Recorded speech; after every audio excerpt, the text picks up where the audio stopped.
طبعا انا غسلت مواعين وخلصت الدنيا، وقلت بقى ما اجهز الغدا. النهارده الجمعه، اليوم قصير جدا والله بجد، الواحد مش لاحق يعمل حاجه، بغض النظر عن الكراكه اللي شغاله جنبي دي، اكيد سامعين صوتها يعني.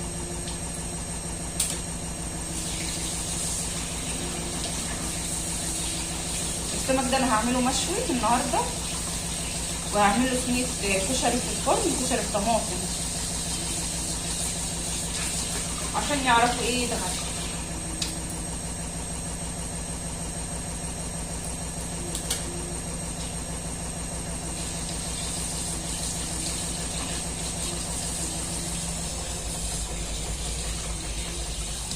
اي نوع سمك بفتح بطنه قبل ما بشويه. ليه بقى؟ علشان ما يبقاش فيه، ده طبعا ما يبقاش فيه رمله، لانه بيبقى سمك مزارع. انما السمك اللي بيجي من على الحلقه ده بيبقى فيه رمله، الحاجات اللي بتبقى طالعه من البحر غير ده.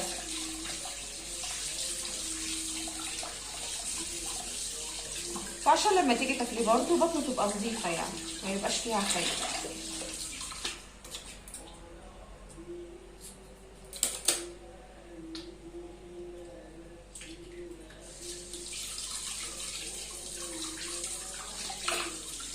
اهو بالله عليكم ما تنسوا تصلوا على النبي يا ولاد، صلوا على النبي كده وانتي قاعده.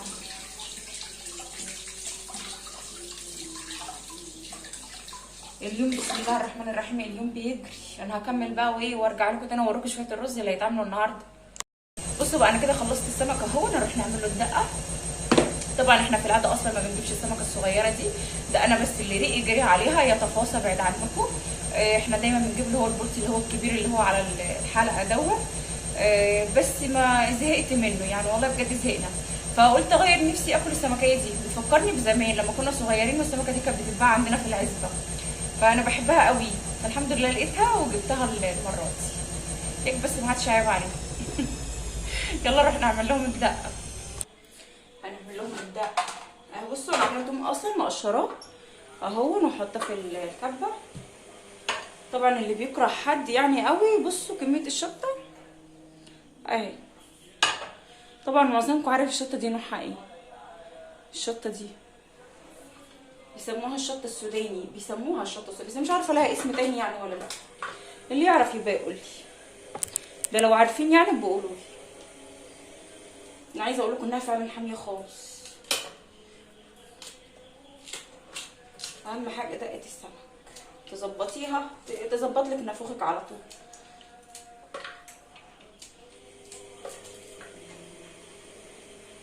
ودي شطه الصواب بتاعتنا دي، هي ودي.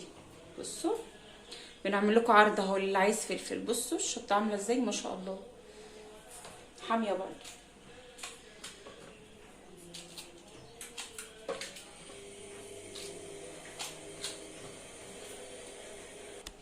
نحط الليمونات، اهم حاجه الليمون، سمك يعني ليمون.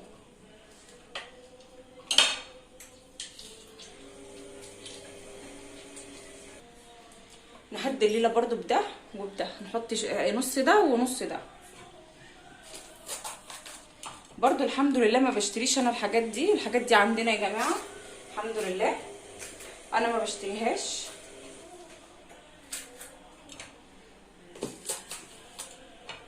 الحاجات دي طبعا بتتصدر، بتروح السعوديه وبتروح ليبيا باين، مش عارفه ولا يعني في بلاد بتروح لها كده يعني.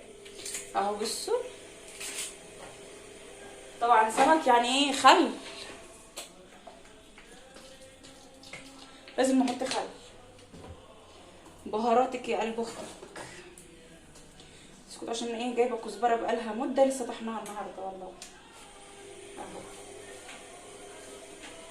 حطي، ما تبخليش على نفسك، انت اللي هتاكلي.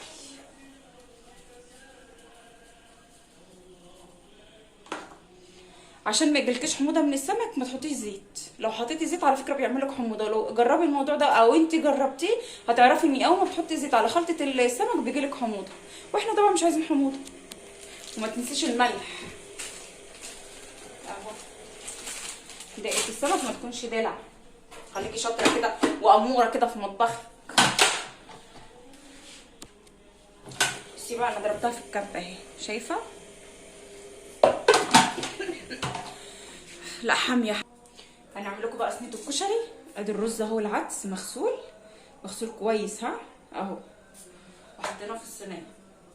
هنجيب بصلايه محترمه اهي متغذيه بسم الله ما شاء الله، متغذيه كويس، وهنخرطها. وانتي بتخرطي بقى دمعي براحتك والله، طلعي كل اللي جواكي، فضفاضي، احنا سامعينك برضه اهي. خرطي انا بخرطها كده اهو. انتي تخرطي بصل وتدمعي على طول ما انتي واقفه، دمعي، طلعي كل، خربي اللي جواكي. في بيتك وفي مطبخك ما حدش له حاجه عندك يا حبيبتي والله. اكيد يعني مش هروح اخرط بصلايه في الكبه مش هروح اخرط بصلايه واحده في الكبه، هاخرطها على ايدي. نصيحه بقى مني كده، لما تخلصي تغيري هدومك، بلاش يعني، خلي هدوم للمطبخ وشغل البيت، وخلي هدوم كده اقعدي فيها برنسيسه كده وملكه في بيتك. بلاش اللي هنطبخ فيه، الهدوم اللي هنطبخ فيها نقعد بيها.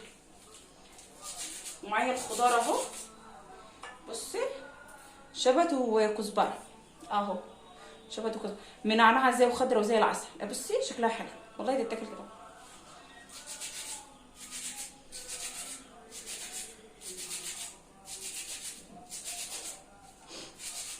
صينيه الكشري بقى تتاكل لوحدها والله، مش عايزه سمك ولا عايزه حاجه. لو عندك عيال ما بيحبوش السمك زي عيالي كده، صينيه الكشري ده هياكلوها من غير حاجه.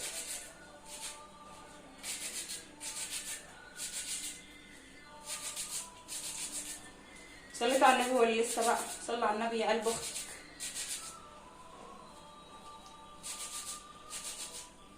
هكملها خرطهم وارجع لكم تاني. بصي بقى حطي بهاراتك ادي كمون انا قلبتها الاول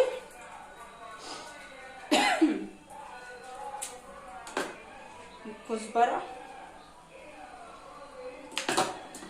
فلفل اسود،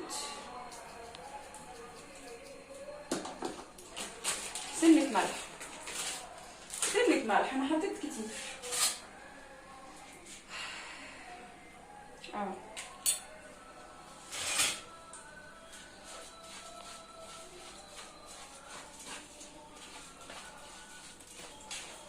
عايزه اقول لكم ان انا صاحيه بعد الفجر، صلاه الفجر، وقمت بقى غسلت مواعيني وعلفت طيوري وروقت البيت وجهزت لهم فطار.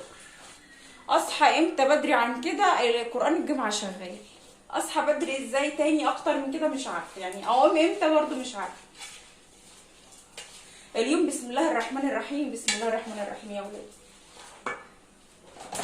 بصوا بقى لسنه الكشري طبعا هنحط عليها طماطم. انا عامله شويه طماطم اهو، ما تكتريش طماطم قوي يعني.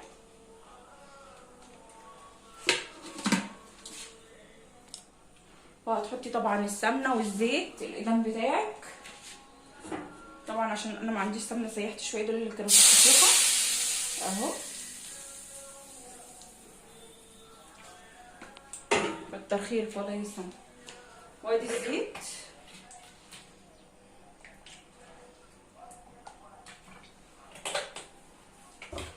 وقلبي بقى.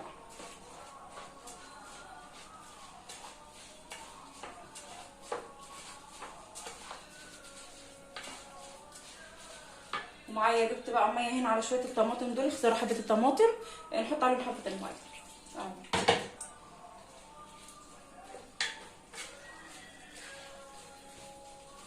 الصينيه دي طبعا بتدخلها الفرن، انا بسويها الاول على البوتاجاز وبعد كده بدخلها الفرن.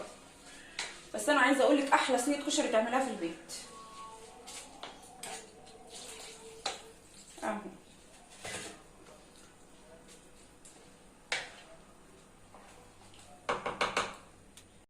اهو. انا قلت بقى بدل ما ازفر الشقه وكده ان انا اشوي سمك على البوتاجاز، لا هطلع اشوي احسن في الفرن. انا سبت صينيه الكشري بتستوي تحت على البوتاجاز، اول ما بتستوي هديها بس وش في الفرن وخلاص. وطبعا انا ولعت الفرن بتاعي اهو يسخن زي ما انتم ما شايفينه، فهقفله بقى من فوق واخلي بقى الشويه اللي تحت بس. ليه بقى؟ عشان ايدينا ما تتلسعش، بس انا بيني وبينكم بخاف على ايدي.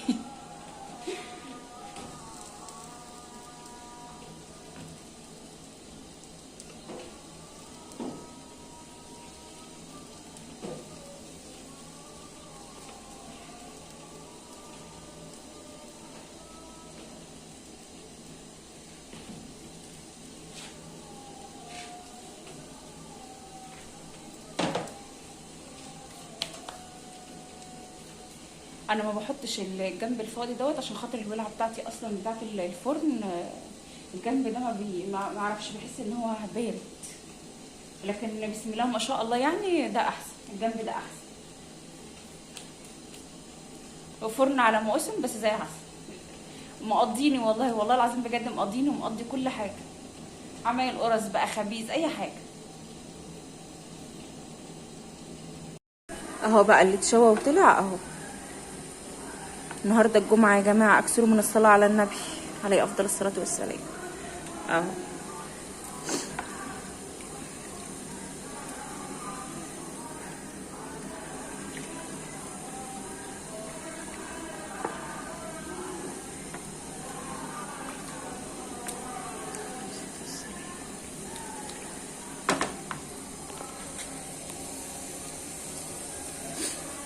ده لسه بيتشوي برضو، لسه ما طلعش. بصوا انا خلصت السمك اهو ما شاء الله. عايزه السمكه بتاعتك تبقى طريه مش ناشفه، ما تدوسيش عليها وهي بتتشوي عشان تبقى طريه. بص السمكه بتاعتي طريه جدا اهي. وكده خلصت السمك، هنزل بقى اجيب صينيه الكشري ادخلها في الفرن علشان تاخد لون، وبكده اكون خلصت، وهوريها لكم برده لما تطلع من الفرن. بصوا بقى يا حبايبي اهي، انا خلصت كده صينيه الكشري بسم الله ما شاء الله اهي جميله والله، من غير سمك ومن غير حاجه تتاكل ولا سلطه بقى ولا حاجه، اهي لوحدها بسم الله ما شاء الله عليها. انا كده خلصت الفيديو بتاعي معاكم النهارده، ومستنيه تعليقاتكم الجميله على الفيديو، واتمنى اللايكات برده، ما تنسوش اهم حاجه اللايك. اتفرجي على الفيديو، لو ما عجبكيش خلاص، عجبك حطي لي لايك واكتبي لي كومنت حلو كده زيك.